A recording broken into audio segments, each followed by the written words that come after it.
آیت الکرسی ایک خدائی تالا ہوتا ہے۔ کسی گاؤں میں ایک بندہ تھا، اس کی بڑی خوبصورت اور نسلی بھینسیں تھیں۔ اکثر رات کو ایک چور اس کی حویلی میں بھینسیں چوری کرنے کی غرض سے آتا، لیکن وہاں پر کچھ بھی نہ دیکھ پاتا۔ لیکن صبح جب اس کی حویلی میں جاتا تو بھینسیں وہیں موجود ہوتیں۔ وہ یہ دیکھ کر بڑا حیران ہوتا۔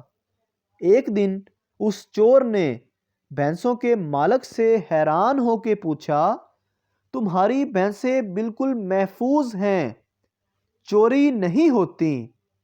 گاؤں میں تو اکثر چوریاں اور جانور لوگ لے جاتے ہیں۔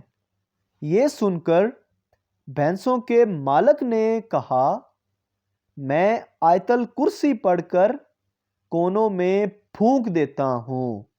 اسی طرح اگر اپنے مال اور اسباب پہ آیت الکرسی پڑھ کر پھونک مار دیں تو قیمتی چیز کبھی بھی چوری نہیں ہوگی، لیکن شرط یہ ہے کہ یہ عمل پورے یقین اور اعتبار کے ساتھ ہو تو اثر ضرور کرتا ہے۔ اگر ویڈیو اچھی لگی تو ہمارے چینل کو سبسکرائب ضرور کریں۔